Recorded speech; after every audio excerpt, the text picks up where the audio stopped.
चलिए ये देखिए, 5 किंगडम क्लासिफिकेशन की बात करें 1969 में आर एच विटेकर के द्वारा दिया गया है। 5 किंगडम कौन से हैं? मोनेरा, प्रोटिस्टा, फंजाई, एनिमेलिया और प्लांटी, यही तो है ना। In this chapter we deal in detail with further classification within kingdom Plantae. और किंगडम प्लांटी को ही क्या बोला जाता है? प्लांट किंगडम कहा जाता है। चलिए अब यहां देखते हैं, तरह है कि अगर आप 2 किंगडम क्लासिफिकेशन की बात करो तो ये देखना, फंजाई, मोनेरा और प्रोटिस्टा जिनके पास सलवार है वो पहले कहां रखे गए थे? प्लांटी में, प्लांटी में रखे गए थे। लेकिन अब 5 किंगडम क्लासिफिकेशन में ये अलग अलग है। आपको मालूम है फंजाई का अलग किंगडम है, किंगडम मोनेरा क्या है? अलग है। ठीक है, अब यहां पे इस चैप्टर में हम लोग पढ़ने जा रहे हैं किंगडम प्लांटी में algae, bryo, pterido, gymno, angio. इसको बॉक्स में बंद करिए। We will describe 5। तो प्लांट किंगडम में क्या क्या पढ़ने जा रहे हैं?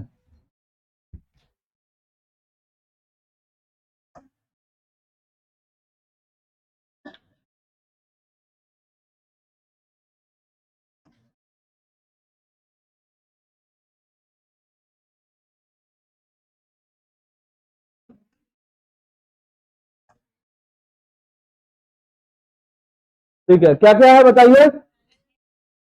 Algae, bryophyta, T for Pteridophyta, है ना, टेडोफाइटा। और क्या होगा? जिम्नोस्पर्म और एंजियोस्पर्म। तो ये 5 प्लांट ग्रुप है जो हमें पढ़ना है यहाँ पे किंगडम प्लांटी में। किंगडम प्लांटी में ये हमें पढ़ना है यहाँ पे। ठीक है, चलिए आगे देखते हैं जरा। अब एंजियोस्पर्म में क्लासिफिकेशन पे जरा ध्यान देते हैं और जानेंगे कि आर्टिफिशियल क्या है। ठीक है, the earliest system of classification use only grass superficial morphological character. तो सुपरफिशियल मॉर्फोलॉजिकल कैरेक्टर पे जो आधारित क्लासिफिकेशन रहा है एंजियोस्पर्म का, इसी को क्या बोला जाता है? आर्टिफिशियल। अच्छा देखो, जैसे किस पे आधारित था? जैसे habit, colour, number and shape of leaf. तो जाहिर सी बात है किसकी बात हो रही है? मॉर्फोलॉजिकल पार्ट की बात हो रही है। तो मॉर्फोलॉजी पे बेस्ड है। They were mainly they were based mainly on vegetative character और on the androecium structure system were called. तो चाहे आप फ्लावर के कैरेक्टर की बात भी कर लोगे तो क्या होगा? मॉर्फोलॉजी की बात कर रहे हो। तो अगर आप सिर्फ मॉर्फोलॉजी को कंसीडर कर रहे हो और क्लासिफिकेशन कर रहे हो तो क्या कहलाएगा? आर्टिफिशियल। जैसे किसके द्वारा? लिनियस के द्वारा दिएगा, लिनियस ने दिया था। ठीक है ना। चलिए, okay, they separated the closely related species since they were based on few character. तो कुछ ही कैरेक्टर पे आधारित होता है। कौन? तो सबसे पहले हमने नोट किया था बेस्ड अपॉन फ्यू कैरेक्टर। फिर क्या लिखा? बेस्ड अपॉन सुपरफिशियल रिजेम्बलेंस और बेस्ड अपॉन मॉर्फोलॉजिकल फीचर। तो किसी भी तरीके से इसको बोलेगा वो। ठीक है ना। चलिए अब देखिए क्या कह रहा है। The artificial system gave equal weightage to vegetative and sexual character. This is not acceptable since we know that often the vegetative characters are more easily affected by environment। तो एक और वो पत्तियों की बात कर रहा था, दूसरी ओर फ्लावर की बात कर रहा था, और दोनों मॉर्फोलॉजिकल पार्ट है। दोनों का इस्तेमाल करके वो क्या कर रहा था? क्लासिफिकेशन कर रहा था। लेकिन कुछ लोग ये मानने के लिए तैयार नहीं कर रहे कि वेजिटेटिव स्ट्रक्चर बहुत आसानी से क्या हो जाता है? प्रभावित हो जाता है इन्वायरमेंटल कैरेक्टर की वजह से। इसके अगेंस्ट अगर नेचुरल क्लासिफिकेशन की बात करोगे तो किस पे बेस्ड होता है? Natural affinity. सबसे ऊपर नोट किया था, based upon natural affinity. Important है, उसको हाईलाइट करिएगा। नोट किया है, जाके देखिए वहां पे लिखा हुआ ना। ठीक है, नेचुरल एफिनिटी। ठीक है, अब क्या है नेचुरल एफिनिटी, उसके बारे में बात कर रहे हैं। नेचुरल एफिनिटी, चलिए क्या कह रहा है? कह रहा है ऑर्गेनेल तो नेचुरल एफिनिटी ऑर्गेनेल के नेचुरल एफिनिटी पे बेस्ड है। और कंसीडर सिर्फ एक्सटर्नल फीचर को कंसीडर नहीं करना है, साथ में इंटरनल फीचर्स को भी कंसीडर करना है। जैसे अल्ट्रा स्ट्रक्चर तभी तो क्या आएगा, ए P E, A for, P for and E for, याद रखना। तो मॉर्फोलॉजी में क्या जोड़ा, ए पी ई, मॉर्फोलॉजी में क्या जोड़ा, ए पी ई। तो A for anatomy, P for and E for. चलिए, ऐसा क्लासिफिकेशन किसके द्वारा दिया गया है, बेंथम एंड हुकर के द्वारा, है ना। किसके लिए, फ्लोरिंग प्लांट के लिए, दैट मीन्स प्लांट किंगडम के लिए, ठीक है ना। किसके लिए, प्लांट किंगडम के लिए दिया गया है, ठीक है। चलिए, पूरा नाम बताइए बेंथम एंड हुकर का।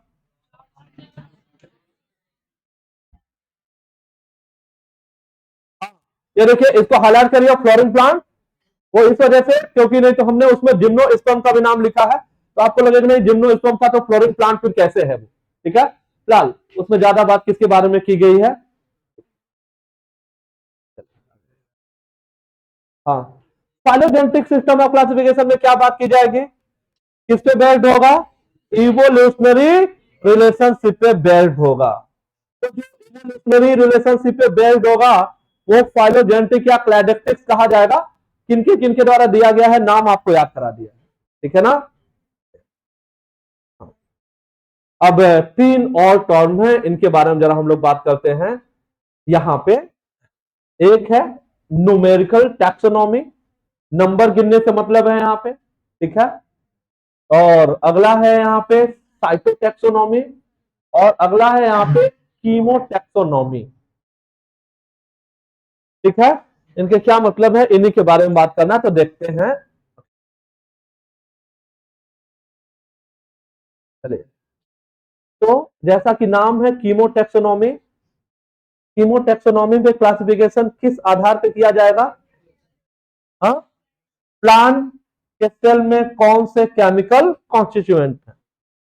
तो अगर केमिकल को देख करके केमिकल कॉन्स्टिट्यूएंट, प्राप्त होने वाले केमिकल कॉन्स्टिट्यूएंट के आधार पर क्लासिफिकेशन किया जाएगा, तो क्या बोला जाएगा, कीमोटैक्सोनॉमी, ठीक है। इसको हाईलाइट करो, केमिकल कॉन्स्टिट्यूएंट कीमोटैक्सोनॉमी। तो कीमोटैक्सोनॉमी में क्या ढूंढेंगे, जिस ऑप्शन में क्या लिखा हो, केमिकल कॉन्स्टिट्यूएंट ऑफ प्लांट, तो वो है chemo, chemo for chemical, okay. अगला है यहाँ पे साइटोटैक्सोनॉमी, क्या है साइटोटैक्सोनॉमी, तो साइटोटैक्सोनॉमी सेल के इंफॉर्मेशन, साइटोलॉजी क्या है, सेल के बारे में इंफॉर्मेशन, सेल का स्ट्रक्चर, तो बेस्ड होगा साइटोलॉजिकल इंफॉर्मेशन, जैसे क्रोमोसोम का number, structure and behaviour. Chromosome का बिहेवियर से मतलब होता है सेल डिवीजन, क्रोमोसोम के बिहेवियर कब दिखेगा, सेल डिवीजन के दौरान दिखेगा। तो बताओ साइटोटैक्सोनॉमी किस पे आधारित है, साइटोलॉजिकल इंफॉर्मेशन। जैसे इसको तीन पार्ट में हाईलाइट करो, chromosome number, structure and behaviour, तीन पार्ट में इसको हाईलाइट करो, बताओ क्या क्या होगा, नंबर हो गया, और क्या है, स्ट्रक्चर, और क्या है, बिहेवियर। तो कीमो हो गया, कीमो में क्या ध्यान देना है, केमिकल कॉन्स्टिट्यूएंट। अच्छा, साइटो में क्या ध्यान देना है, साइटोलॉजिकल इंफॉर्मेशन, जैसे क्रोमोसोम का number, structure and behaviour. About numerical, numerical taxonomy is also known as phenetic, numerical का क्या नाम है, phenetic, and also called as एडेंसोनियन।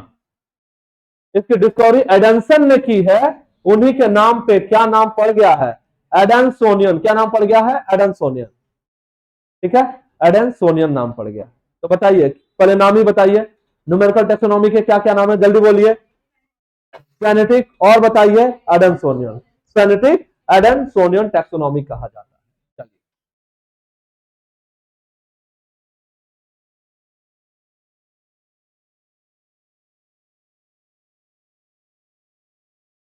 Numerical taxonomy, which is now easily carried out using computers, is based on all observable character. Number and codes are assigned to all the character and the data are then processed. In this way, each character is given equal importance and at the same time hundreds of characters can be considered. तो यहां पे क्या किया गया है, ये computer based है।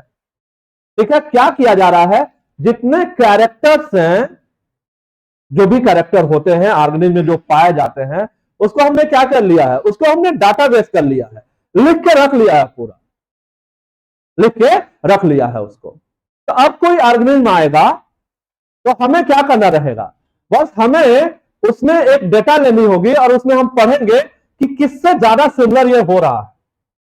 तब क्या किया है, जब हमने पूरा नंबर उस पर डाल के लिख लिया है ढेर सारे कैरेक्टर, तो हमें सोचने में बहुत ज्यादा समय नहीं लगने वाला है। मान लो हमने एक क्लिक किया और सामने आ गया कि उसमें 100 कैरेक्टर हैं और एक नया ऑर्गेनिज्म हमें मिला कि उससे ज्यादातर कैरेक्टर क्या हो रहे हैं, पूरा मैच कर रहे हैं। तो इसी को क्या बोला जा रहा है, आप कैरेक्टर का नंबर गिन रहे हो, क्या बोला जाएगा, न्यूमेरिकल। क्या बोला जाएगा, न्यूमेरिकल। इसी को क्या बोला जाता है, और इसी को एडेंसोनियन कहा जाता है,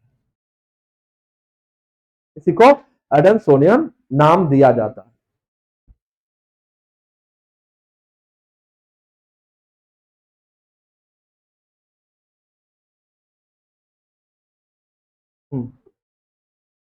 तो कौन सा क्लासिफिकेशन नेचुरल एफिनिटीज पे आधारित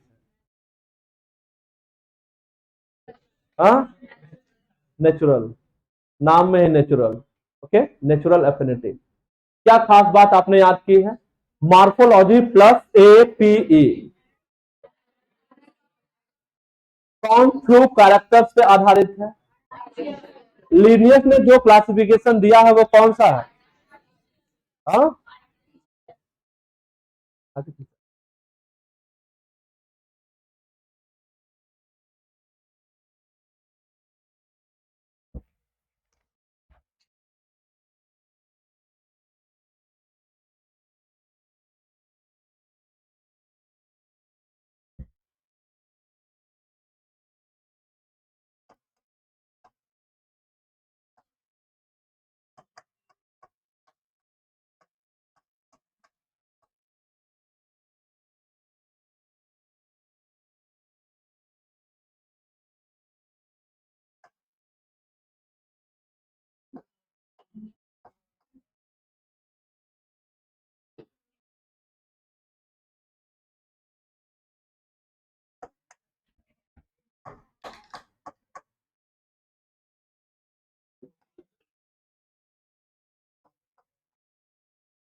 चलिए ये एक और क्लासिफिकेशन है।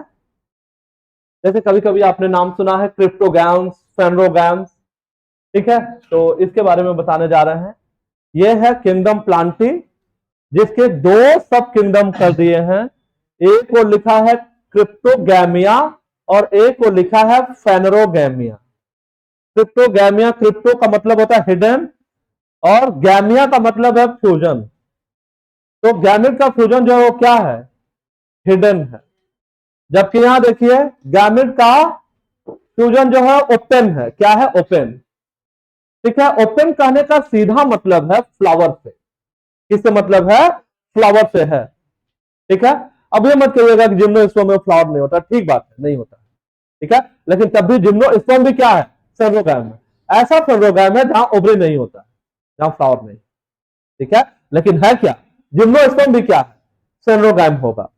तो दो सब किंगडम कौन से हैं किंगडम प्लांटी के, क्रिप्टोगैमिया और, चलिए, क्रिप्टोगैमिया को 3 डिवीजन में डिवाइड किया गया। अरे भाई, किंगडम के बाद डिवीजन आएगा फिर क्लास आएगा। तो किंगडम के बाद सब किंगडम आ रहा है, फिर क्या आ रहा है, किंगडम आया, सब किंगडम आया, फिर क्या आएगा, डिवीजन आएगा। अरे भाई, एंजियोस्पर्म क्या होता है, डिवीजन होता है ना। जबकि डाइकाट मोनोकाट क्या होते हैं, क्लास होते हैं। तो देखो ये डिवीजन है। तो क्रिप्टोगैमिया के कितने डिवीजन है, 3 डिवीजन है। नाम पढ़िए, क्या क्या है, थैलोफाइट है, थैलोफाइट है। ठीक है, थैलोफाइटा में एल्गी आ जाएगा, है ना, लाइकेन आ जाएगा। ठीक। अच्छा, उसके बाद से क्या है, पढ़िए, ब्रायो है, फिर क्या है, टेरिडो है। तो थैलोफाइटा, ब्रायोफाइटा, टेरिडोफाइटा, है ना, किसके डिवीजन है, ये किसके डिवीजन है, चलिए।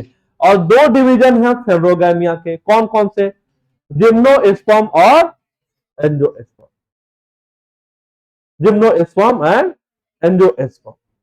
ठीक है ना। जबकि यहां देखिए, यहां पे एंजियोस्पर्म में फ्लावर, ऐसे नोट कर लेते हैं।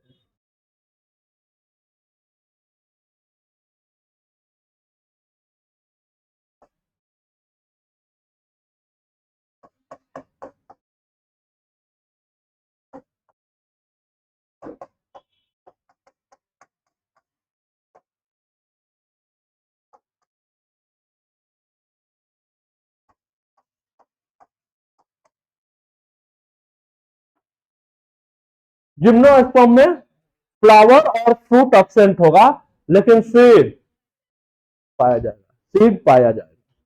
तो सीड पाया जाता है चाहे जिम्नोस्पर्म हो और चाहे एंजियोस्पर्म।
चलिए ये देखिए, एम्ब्रियो फॉर्मेशन की शुरुआत कहां से हो रहा है, ब्रायोफाइट में। याद रखिएगा, थैलोफाइट में, एल्गी में एम्ब्रियो नहीं बनेगा। तो एम्ब्रियो बनाने वाला पहला प्लांट कौन सा है? ब्रायोफाइट। ठीक है ना? तो जो एम्ब्रियो बनाते हैं वो सब कहे जाते हैं एम्ब्रियोफाइट। क्या बोले जाते हैं? एम्ब्रियोफाइट। तो कौन कौन है जो एम्ब्रियोफाइट कहलाएंगे? ब्रायो से लेके एंजियो तक। ठीक है ना? ब्रायो से लेके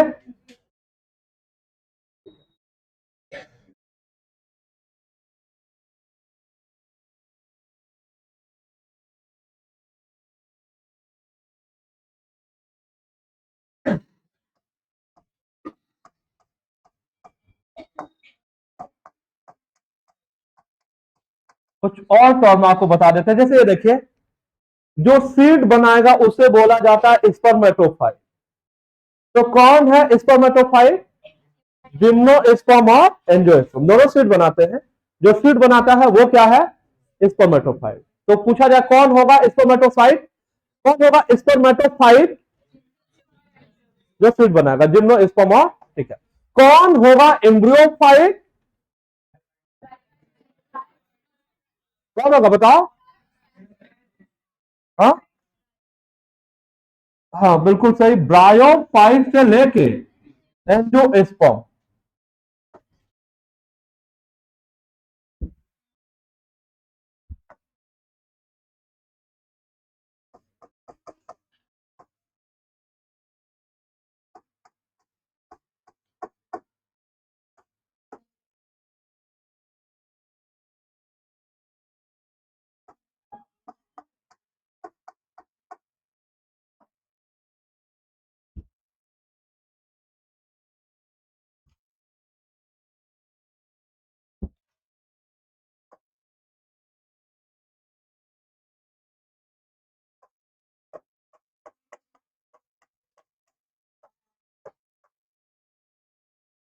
इधर देखो, सबसे पहला प्लांट जहां जाइलम और फ्लोएम डेवलप हुआ हो,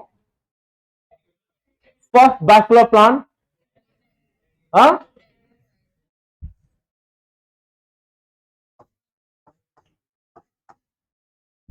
टेरिडोफाइट। ओके, तो देखो, टेरिडोफाइट, जिम्नोस्पर्म और एंजियोस्पर्म, जहां वैस्कुलर टिश्यू पाया जाता है उन्हें बोला जाता है,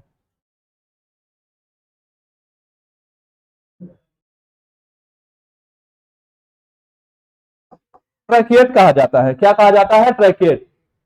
ठीक है, कौन कौन बचा जहां ऑप्शन है? थैलोफाइट और ब्रायोफाइट। इससे क्या बोला जाएगा? ए ट्रैकिएट।